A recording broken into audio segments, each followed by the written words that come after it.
Did you ever have a 99.5% accuracy on chess.com?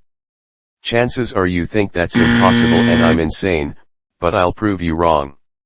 I began the game with e4, and black played c6, the Caro-Kann, one of the most solid openings at both amateur and master level, and my main response against e4.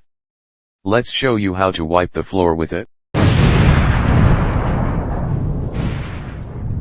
I played the two knights variation. You can probably guess where the name comes from. The point of this line is to reduce unnecessary pawn moves and instead prioritize quick development and control the center with my knights. D takes e4 is the whole point of the Caro-Kann, knight retakes, and bishop g4.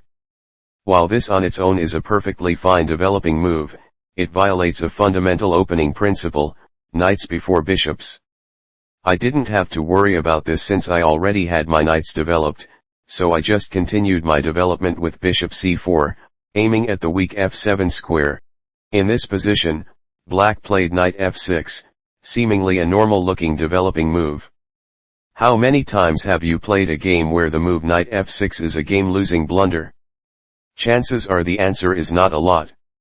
That's why this variation is so potent, so toxic, so deadly. Because here, I can play one of the most disgusting sacrifices the world has ever seen, knight e5, sacrificing the queen to threaten checkmate on f7. My opponent played bishop e6 to block the checkmate threat, and here, the king hunt begins. I traded off the bishops to open up this diagonal. There is a common saying the best defender of the king is the knight, but that means that if I somehow manage to get rid of this annoying knight, perhaps by trading it off, I could come in with queen h5 check to the king. My opponent played king e7, and I continued the attack with queen f7 check, king d6, and knight c4 check, forcing the king out on the 5th rank.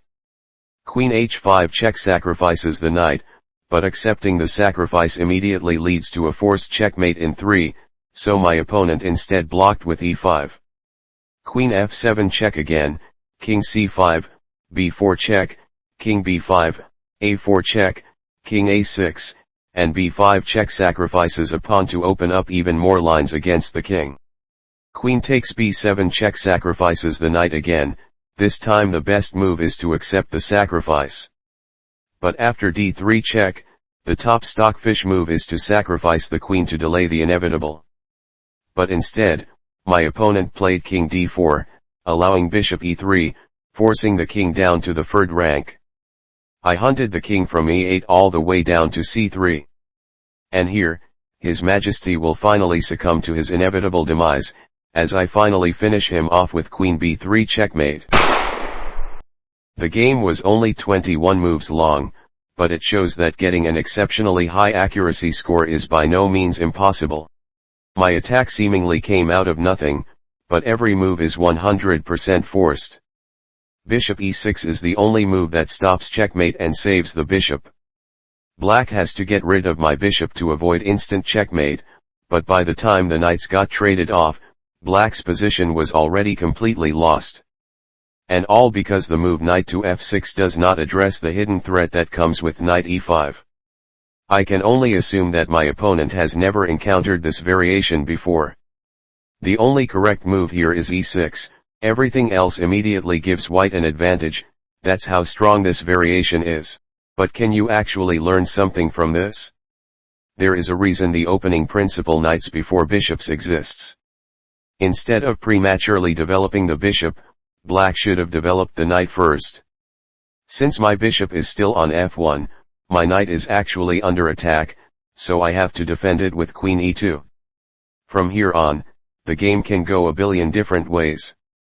Let's say black plays bishop e6 to prevent any nasty pins on the king with my queen. Perhaps d4, trade the knights, knight d7, bishop d3, maybe even g6 and fianchetto the bishop, develop, and castle. This position is dead even, and my accuracy probably would have been somewhere between 80 and 90 instead of 99.5. But then this video would have never been made.